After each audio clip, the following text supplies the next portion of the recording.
Hello बच्चों, I am doctor Atula from doctor Atula's house of biology. Continue करते हैं morphology of flowering plants को। पिछले पार्ट में हमने किए थे वेजिटेटिव पार्ट्स, अब हम बात करते हैं रिप्रोडक्टिव पार्ट्स की। तो रिप्रोडक्टिव मॉर्फोलॉजी में हम क्या पढ़ेंगे? सबसे पहले इन्फ्लोरेसेंस, फिर फ्लावर की डिटेल्स करेंगे। तो अब हम बात करते हैं इन्फ्लोरेसेंस क्या होती है। Arrangement of flowers over the floral axis is called inflorescence. अगर वो फूलों का गुच्छा है तो वी कॉल इट इन्फ्लोरेसेंस, पर अगर वो सिंगल फ्लावर है तो we call it solitary flower. Inflorescence में फर्दर दो में डिविजिबल होती है, racemose and cymose inflorescence. Racemose inflorescence में the growth is never restricted, मतलब ये अनलिमिटेड ग्रोथ होती है। तो जो इन्फ्लोरेसेंस है उसमें जो फ्लावर्स हैं ऊपर ऊपर यंग फ्लावर्स अराइज करते रहते हैं। इसके लिए जो हम टर्म यूज़ करते हैं technical, we call it acropetal order. Flowers grow in acropetal order. तो acropetal order is older flowers at base, younger flowers at apex. तो इसके अंदर क्या होगा कि नीचे से पुराने फ्लावर्स जो है वो धीरे धीरे ग्रो करी जा रहे हैं और ऊपर यंग फ्लावर्स आई जा रहे हैं। इन दिस केस जो इन्फ्लोरेसेंस है वो थ्रू आउट लाइफ बढ़ती रहती है, काफ़ी देर तक ये ग्रो करता है। दूसरा टाइप ऑफ इन्फ्लोरेसेंस जो है we call it cymose type of inflorescence. Cymose inflorescence में क्या होगा? ग्रोथ इज रिस्ट्रिक्टेड या we call it limited growth. तो लिमिटेड ग्रोथ का मतलब क्या है कि जो एपेक्स है इन्फ्लोरेसेंस की टिप है, that stops itself growing with the presence of one flower। तो सबसे पहले जो बड़ा वाला फ्लावर आएगा वो टॉप पर आएगा। जितने भी फ्लावर्स अराइज करेंगे तो वो नीचे से अराइज करेंगे। तो इसका मतलब क्या है? एक फ्लावर जब आ गया तो उसके बाद इन्फ्लोरेसेंस ने फर्दर ग्रो करना बंद कर दिया। तो इस टाइप ऑफ अरेंजमेंट को हम बोलते हैं बेसिपीटल ऑर्डर ऑफ सक्सेशन। तो डेवलपमेंट में बेसिपीटल ऑर्डर का मतलब क्या है? Older at top and younger at base. उल्टा हो गया ना, एक्रोपीटल में ओल्डर एट बेस थे, बेसिपीटल में ओल्डर एट एपेक्स है। तो इसके अंदर जैसे ये इन्फ्लोरेसेंस की टाइप है रेसिमोज एंड साइमोज ना, इसी तरह जो लीव्स होते हैं वो भी एक्रोपीटली ग्रो करते हैं। लीफ, ओल्डर लीफ जो है वो बेस पे अराइज करते हैं और यंगर लीव्स जो हैं वो एपेक्स पे अराइज करते हैं। अब हम बात करते हैं फ्लावर की। तो फ्लावर क्या है? जो रिप्रोडक्टिव यूनिट है प्लांट का उसे हम फ्लावर बोलते हैं। एंजियोस्पर्म्स में जो सेक्सुअल रिप्रोडक्शन है वो सारी की सारी फ्लावर के अंदर ही होती है। सबसे पहले क्या होता है? एक सोलन सा पार्ट होता है, वी कॉल इट रिसेप्टिकल या टोरस या थैलेमस इसे बोला जाता है। इस थैलेमस के ऊपर बाकी के सारे फ्लोरल पार्ट्स लगे होते हैं। फ्लोरल पार्ट्स भी फर्दर दो में डिवाइड करते हैं on the basis of their functions. जो स्टेमन्स और कार्पल है वो रिप्रोडक्टिव हैं, इसीलिए we call them essential parts, और कैलिक्स एंड करोला जो है उनको असेसरी पार्ट्स बोला जाता है। कैलिक्स एंड करोला का बेसिकली फंक्शन क्या है कि उन्होंने स्टेमन और कार्पल को प्रोटेक्ट भी करना है, साथ ही साथ प्लांट को, फ्लावर को उसका एक specific attractive colour so that insects attract हो सके, ऐसे भी प्रोवाइड करना है। तो असेसरी वर्ड्स है calyx and corolla. Lay person की लैंग्वेज में calyx is called sepal and corolla is called petal, और एंड्रोशियम एंड गाइनीशियम जो है वो एसेंशियल वर्ड्स के पार्ट बनाते हैं। Androecium is stamens and gynoecium is carpel. Stamen male part और कार्पल फीमेल पार्ट है। अब हम नेक्स्ट बात करते हैं समटाइम्स क्या होता है। ये तो हम सेपल और पेटल बोल रहे थे ना, ग्रीन वाला पार्ट सेपल और petal coloured part calyx and Corolla. लेकिन कई बार क्या होता है, जैसे लिलीज में सेपल और पेटल जो है एक दूसरे से डिस्टिंग्विश नहीं होते। इस केस में हम इसे बोलते हैं पेरियंथ।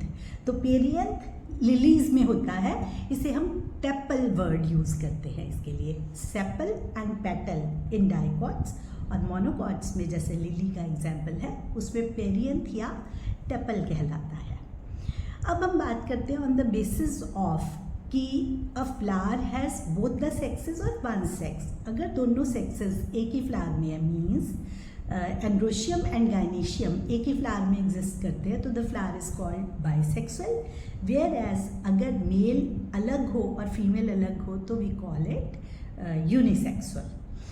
नेक्स्ट बात आती है सिमेट्री की। रेडियल सिमेट्री को एक्टिनोमॉर्फिक बोला जाता है। रेडियल सिमेट्री मीन्स अगर हम सेंटर में से पास करते हुए किसी भी प्लेन में डिवाइड करते हैं, ऐसे है या ऐसे है, किसी भी प्लेन में डिवाइड करते हैं, तो दो इक्वल हाफ्स में अगर वो डिवाइड होता है फ्लावर तो वी कॉल इट एक्टिनोमॉर्फिक। इसका एग्जांपल है मस्टर्ड, दतूरा एंड चिलीज। इसके कंट्रास्ट में अगर वर्टिकल प्लेन में हम काटें तो सिर्फ एक प्लेन में दो इक्वल हाफ हों तो उसे हम बायलेटरल सिमेट्री या जाइगोमॉर्फिक बोलते हैं। तो pea, gulmohar, bean and cassia ये जाइगोमॉर्फिक के एग्जाम्पल है। Basically this is bilateral symmetry of animals और actinomorphic is radial symmetry of animals. उधर भी किया था ना एनिमल किंगडम में, तो यहाँ पर अभी हमें साथ में एग्जाम्पल्स लर्न करते हैं। इसी में थर्ड टाइप ऑफ सिमेट्री आती है, उसे हम बोलते हैं asymmetrical. As the name indicates, किसी भी प्लेन में आप सेंटर में से पास करते हुए कट करो तो कभी भी इक्वल हाफ्स नहीं आए, तो ऐसे फ्लावर को बोला जाता है एसिमेट्रिकल। इसका एग्जाम्पल है कैना। अब ऑन द बेसिस ऑफ कि प्लांट के फ्लावर में कितने के मल्टीपल्स थे, उसके बेसिस पे we call the flower a trimerous flower. अगर उसमें जो फ्लोरल वर्ल्स है, floral whorls means calyx, corolla, androecium, gynoecium, इनको हम फ्लोरल वर्ल्स बोलते हैं। तो अगर फ्लोरल वर्ल्स 3 या मल्टीपल ऑफ 3 हों तो हम फ्लावर को बोलते हैं ट्राइमेरस। इसी तरह से अगर 4 या मल्टीपल ऑफ 4 हो तो उसे टेट्रामेरस बोला जाता है, और अगर 5 या मल्टीपल ऑफ 5 हो फ्लोरल वर्ल्स तो हम उसे पेंटामेरस फ्लावर्स बोलते हैं। नेक्स्ट हम बात करते हैं on the basis of position of calyx या करोला। अगर हम बात करें तो और एंड्रोशियम है, ये ओवरी पर, ओवरी के ऊपर या ओवरी के नीचे प्रेजेंट है, उसकी बेसिस पे फ्लावर के 3 टाइप्स हैं, hypogynous, perigynous and epigynous. Hypo means below, gynous gynoecium से। अगर फ्लोरल वर्ड्स गाइनीशियम से नीचे से अराइज करते हैं, अगर वो गाइनीशियम ऊपर पड़ा होगा तो we call the gynoecium superior and the flower is hypogynous, below ovary. Floral parts arise below ovary, तो ovary is superior to other whorls. इसके हाइपोगाइनस फ्लावर के अंदर हमारे पास अगेन एग्जाम्पल्स हैं mustard, China rose and brinjal. उसके बाद हम बात करते हैं इंफीरियर ओवरी की। तो इंफीरियर ओवरी जहाँ पर होगी तो the plant will be epigynous. Epigynous का मतलब एपी मीन्स अबव, गाइनस गाइनीशियम से, गाइनीशियम के ऊपर से सारी वर्ल्स अराइज कर रही हैं, तो in this case ovary will be inferior and the flower will be called epigynous. Epigynous flower के एग्जाम्पल्स में अगर हम देखें तो गुआवा और कुकम्बर इसके एग्जाम्पल्स हैं। जितने भी इंफीरियर ओवरी से डेवलपमेंट होती है ना फ्रूट्स की, आगे हम फ्रूट वाले सेक्शन में करेंगे, तो उनको हम सबको फॉल्स फ्रूट बोलते हैं, इंफीरियर ओवरी से बनने वाले। अब क्या है कि जो सुपीरियर ओवरी हो गई एक हो गई इंफीरियर ओवरी। अब इन दोनों के मिडिल में एक ओवरी की टाइप आती है, that is half inferior ovary. इसे हम हाफ सुपीरियर नहीं बोलते, हाफ इंफीरियर ओवरी बोलते हैं। क्या होता है कि फ्लोरल पार्ट्स और ओवरी एक ही लेवल से जब अराइज करते हैं, इसमें आप देख सकते हो सेंटर में 2 डायग्राम्स बने हुए हैं, तो दोनों ही केसेस में this is called perigynous. Perigynous means same level पर है फ्लोरल वर्ल्स भी as well as ovary. Hypogynous, perigynous and epigynous. Perigynous के एग्जाम्पल्स की अगर हम बात करें तो प्लम, रोज और पीच पेरीगाइनस के एग्जाम्पल्स हैं। अब जो नेक्स्ट बात आती है वो क्या है कि समटाइम्स क्या होता है कि जब हम इसकी डिस्क्रिप्शन करने लगते हैं तो हमें कुछ कन्फ्यूजन्स होते हैं। उन कन्फ्यूजन्स को दूर करने का ये तरीका है, जैसे अभी हमने हाइपो, एपी, ऐसे गाइनस स्प्लिट करके याद किया। Hypo means below, gynous means gynoecium. उसी तरह से आगे के जो अभी टॉपिक हम करने वाले हैं उसमें भी हम कुछ वर्ड्स के अगर मीनिंग्स याद कर लेते हैं तो हमें वो अच्छे से लर्न हो जाएगा। जैसे poly stands for free and गैमो stands for fused. इसी से हम कैलिक्स और करोला की दोनों टर्मिनोलॉजीज याद कर सकते हैं। कैलिक्स इज सेपल, तो अगर फ्यूज्ड सेपल होंगे तो वी कॉल इट गैमोसेपलस। अगर फ्री सेपल्स होंगे तो वी कॉल इट पॉलीसेपलस। तो गैमोसेपलस एंड पॉलीसेपलस स्टैंड करता है sepals fused and sepals United के लिए। इसी तरह से गैमो और पॉली वर्ड को यूज़ करते हुए हम पेटल्स को भी डिफ्रेंशिएट कर सकते हैं। Petals fused is gamopetalous, whereas petals free is polypetalous.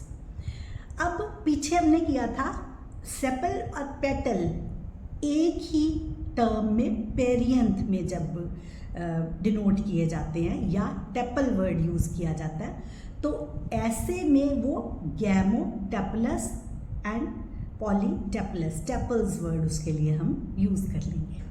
अब हम डिस्कस करते हैं एस्टिवेशन को। तो एस्टिवेशन क्या होती है? Aestivation is arrangement of floral whorls, मतलब सेपल्स या petals in a floral bud with respect to other members of the same whorl. तो मतलब अगर सेपल्स को सेपल के हिसाब से ओरिएंट करें तो वो भी एस्टिवेशन होगी। अगर पेटल्स को पेटल्स के ही हिसाब से, बाकी पेटल्स कैसे अरेंज्ड है उसके हिसाब से अरेंज करें तो भी एस्टिवेशन कहलाएगी। तो सबसे पहले इसमें हम बात करते हैं एस्टिवेशन की टाइप की, that is velvet. Velvet type of aestivation में क्या होता है कि सारे जो है मार्जिन्स है ना अपेंडेजेस की, वो बिल्कुल भी ओवरलैप नहीं करती, बिल्कुल साथ साथ पड़ी हुई हैं विदाउट ओवरलैपिंग। ऐसे टाइप ऑफ एस्टिवेशन को हम बोलते हैं वेलवेट एस्टिवेशन। इसका एग्जांपल है कैलोट्रोपिस या अक। सेकेंड टाइप में हम बात करते हैं ट्विस्टेड की। अगर अपेंडेजेस में एक साइड अंदर की तरफ है और दूसरी साइड बाहर की तरफ है, हर एक में ओवरलैप कर रही है एक एक साइड, तो that is called twisted type of aestivation. Twisted में China rose, ladies finger and cotton twisted का एग्जाम्पल है। नेक्स्ट हम बात करते हैं इम्ब्रिकेट टाइप ऑफ एस्टिवेशन की। यहाँ पर भी ओवरलैपिंग है, लेकिन ओवरलैपिंग एक पर्टिकुलर पैटर्न में नहीं है। जैसे फॉर एग्जाम्पल एक पूरा पेटल बाहर, एक पूरा पेटल अंदर की तरफ, और तीन पेटल्स ऐसे हैं जो अंदर बाहर है, एक आम अंदर है एक बाहर है, मतलब कोई भी रेगुलर पैटर्न नहीं फॉलो कर रहा ओवरलैपिंग का, तो we call it imbricate type of aestivation. दो एग्जाम्पल्स हैं कैशिया एंड गुलमोहर। लास्ट जो है वो है वैक्सिलरी या पेपिलियोनेशियस एस्टिवेशन। तो वैक्सिलरी वर्ड वैक्सिलम से आता है। Vexillum is first large petal, उसे वैक्सिलम या स्टैंडर्ड बोलते हैं। उसके साइड पे दो विंग्स या एले और सेंटर में दो जुड़े हुए कील या कैरेना। वैक्सिलम या स्टैंडर्ड बड़े वाला, विंग्स या एले साइड्स वाले, और कील या कैरेना दो को आपस में फ्यूजन से बनाया। जब इसे लिखा जाता है तो इसे लिखते हैं 1+2+2 विद इन ब्रैकेट्स। तो with in bracket means fused है, फ्यूजन को वो इंडिकेट कर रहा है। क्योंकि ये पेपिलियोनेसी फैमिली में होता है, that's why we call it papilionaceous corolla. Papilionaceous corolla या वैक्सिलरी। तो ये हमारे पास 4 टाइप की एस्टिवेशन है। नेक्स्ट बात करते हैं हम एंड्रोशियम की। अगर हम एंड्रोशियम की बात करें, इसका मतलब हम we are talking about stamens. हर स्टेमन जो है वो एक मेल रिप्रोडक्टिव ऑर्गन को डिनोट कर रहा है। स्टेमन के अंदर एक फिलामेंट थ्रेड लाइक स्ट्रक्चर और ऊपर एंथर की प्रेजेंस होती है। ईच एंथर इज बाइलोब और उसके अंदर 2 चेम्बर्स होते हैं हर लोब के अंदर। तो वो क्या कंटेन करते हैं? पॉलन ग्रेन्स को कंटेन करते हैं। सैक्स को हम बोल देते हैं पॉलन सैक्स। उसके अंदर जो डेवलप करता है structure we call it pollen grains. कुछ समटाइम्स इट हैपन्स कि जो स्टेमन्स हैं वो अपने अंदर पॉलन ग्रेन्स को नहीं कैरी करते, तो ऐसे स्टेमन्स को स्टेराइल स्टेमन्स या स्टेमिनोड्स बोल दिया जाता है। अब अगर हम देखें जुड़ने के हिसाब से कि कैसे स्टेमन्स में दो तरह की कैटेगराइजेशन होती है, एक तो ये कि स्टेमन्स एक दूसरे के साथ एडहेयर किए हुए हैं, दूसरा ये किसी और फ्लोरल पार्ट के साथ चिपके हुए हैं। तो पहले हम बात करते हैं किसी और फ्लोरल पार्ट के साथ जब अटैच्ड होते हैं। तो अगर अदर पार्ट के साथ अटैच्ड है तो वो पार्ट अगर पेटल है, पेटल के साथ अगर स्टेमन्स अटैच्ड है, we call it epipetalous condition. Brinjal में एपीपेटलस कंडीशन होती है।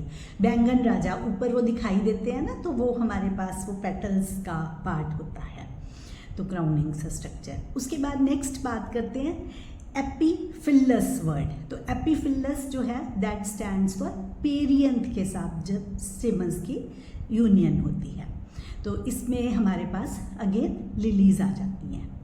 नेक्स्ट अब आती है इसमें जब एंथस वाला पार्ट जो है, स्टेमन्स वाला पार्ट आपस में जब ज्वाइन हो, तो अगर हम सारे के सारे स्टेमन्स देखें फ्री हैं तो we call them polyandrous. Poly word free के लिए यूज़ किया था जब हमने कैलिक्स और करोला की बात की थी, तो यहाँ पर भी पॉलीएंड्रस मीन्स एंड्रोशियम फ्री। अगर वो फ्यूज्ड है and it forms a single tube, we call it monadelphous. तो एक ही बंडल बना रहा है, we call it monadelphous. Monadelphous में हमारे पास चाइना रोज एग्जाम्पल है इसका। Then we talk about diadelphous. Diadelphous में दो बंडल्स बन रहे हैं, जैसे पी में 1 + 9 विद इन ब्रैकेट्स, तो 1 सिंगल है, 9 फ्यूज्ड है, वी कॉल इट डाईएडल्फस कंडीशन। इसी तरह से हम बात करते हैं पॉलीएडल्फस। पॉलीएडल्फस पे क्या होगा, ज़्यादा ग्रुप्स बन रहे हैं स्टेमन्स के, जैसे कि सिट्रस में ज़्यादा ग्रुप्स बनते हैं, ज़्यादा बंडल्स बनते हैं। अब इसी तरह से समटाइम्स क्या होता है कि फिलामेंट की लेंथ डिफरेंट होती है। अगर दो तरह की लेंथ्स हैं और 2 लॉन्ग 2 शॉर्ट स्टेमन्स हैं, तो वी कॉल इट डायनेमस। इसे डाईएडल्फस से कंफ्यूज नहीं करना, एडल्फस वर्ड फ्यूजन के लिए इंडिकेट कर रहा है। Dynamos is 2 long 2 short stamens, ये होता है साल्विया के अंदर। दूसरा टेट्राडायनेमस। टेट्राडायनेमस इज 4 लॉन्ग 2 शॉर्ट, ये है मस्टर्ड के अंदर। ये दो हमारे पास वेरिएशंस हैं इसकी। तो एनसीईआरटी में जस्ट ये लिखा हुआ है कि लेंथ ऑफ फिलामेंट जो हाइट है स्टेमन्स की वो कम या ज़्यादा हो सकती है। डायनेमस और टेट्राडायनेमस और इनके एग्जाम्पल्स नहीं गिवन है। अब बात करते हैं हम गायनीशियम की। तो गायनीशियम क्या है, फीमेल पार्ट है, ओवरी स्टाइल स्टिग्मा। ओवरी नीचे वाला पार्ट जो सोलन एनलार्ज्ड बेसल पार्ट है, इस पार्ट के अंदर प्लेसेंटा जो मैटरनल टिश्यू है वो प्रेजेंट होता है, जिसके ऊपर ओव्यूल्स अटैच्ड होते हैं। ओवरी के अपर पार्ट से उसमें से निकलता है स्टाइल जो इलॉन्गेटेड स्ट्रक्चर होता है, एंड उसके ऊपर एक प्लेटफॉर्म होता है, we call it stigma. Ovary style and stigma मिला के कार्पल या पिस्टल बनाते हैं, which forms gynoecium which is a female part. अगर पिस्टल जो है या ओवरी वाला पार्ट है वो स्टेराइल हो जाए तो वी कॉल इट पिस्टिलोड। जैसे स्टेमन जब स्टेराइल्स होते थे तो उसे स्टेमिनोड बोला जाता था। अब ऑन द बेसिस ऑफ अगर कोई मल्टीपल कार्पल्स हैं तो उस ओवरी को मल्टी कार्पेलरी ओवरी बोला जाता है। Monocarpellary single carpel, multicarpellary multiple carpels. जब मोर देन 1 कार्पल्स हैं तो ऐसे केस में 2 टर्म्स यूज होती हैं, एपोकार्पस एंड सिनकार्पस। एपोकार्पस में carpels are free, whereas syncarpous में कार्पल्स यूनाइटेड होते हैं, फ्यूजन इंडिकेट करते हैं। तो एपोकार्पस में हमारे पास एग्जाम्पल है उसका लोटस एंड रोज का, और जो सिनकार्पस है उसमें मस्टर्ड एंड टमाटो का एग्जाम्पल करते हैं। अब इसके बाद एक लास्ट हमारे पास बचती है placentation. Arrangement of ovules with in the ovary is called placentation. तो प्रेजेंटेशन भी डिफरेंट टाइप्स की होती है। सबसे पहले बात करते हैं मार्जिनल प्रेजेंटेशन की। अगर प्लेसेंटा एक रिज बनाए along the ventral suture line के अराउंड, वेंट्रल सूचर के अराउंड एक रिज बनाती है और ओव्यूल्स उस रिज के ऊपर प्रेजेंट होते हैं 2 रोज में, तो उसका एग्जाम्पल है पी। तो पी में मार्जिनल प्लेसेंटेशन होती है। इसी तरह से अगर प्लेसेंटा एक्सियल हो और उसमें वो एक्सिस में ही ओव्यूल्स को बियर करे, we call it axile placentation. तो इसमें क्या होगा, मल्टीलोक्युलरी ओवरी होती है और उसमें एक्सिल में उसके ओव्यूल्स अटैच्ड रहते हैं। अगर हम इसका एग्जाम्पल देखें तो again China rose, tomato and lemon इसके एग्जाम्पल्स हैं। उसके बाद हम बात करते हैं पेराइटल प्लेसेंटेशन की। जो पेराइटल प्लेसेंटेशन है उसमें क्या होगा, जो ओव्यूल्स है ना वो इनर वॉल ऑफ ओवरी में या पेरिफेरल पार्ट पे ये अटैच्ड होते हैं, मतलब साइड वॉल्स जो है पेराइटल वॉल्स पे अटैच्ड होंगे ओव्यूल्स। और कई बार क्या होता है, ओवरी इज सिंगल चेम्बर है, लेकिन उसमें chamber means locule, unilocular ovary becomes bilocular due to the presence of false septum, replum बोलते हैं उसे। तो इसका हमारे पास एग्जाम्पल है मस्टर्ड एंड आर्चिमोन, ये पेराइटल प्लेसेंटेशन में आ जाते हैं। अब हम बात करते हैं फ्री सेंट्रल प्लेसेंटेशन की। एक्साइल प्लेसेंटेशन से मिलती है, रिजेंबल करती है, लेकिन free central as the name indicates, इसमें कोई भी सेप्टा की प्रेजेंस नहीं होगी, सिर्फ सेंट्रल एक्सिस के ऊपर ही ओव्यूल्स जो हैं वो अटैच्ड होंगे। तो इसका एग्जाम्पल है डायंथस एंड प्राइमरोज। अब हमारे पास आता है last basal placentation. Basal single base पर एक ओव्यूल की प्रेजेंस है और इसमें हमारे एग्जाम्पल्स हैं sunflower and marigold. With this हमारा फ्लावर वाला पार्ट कंप्लीट होता है।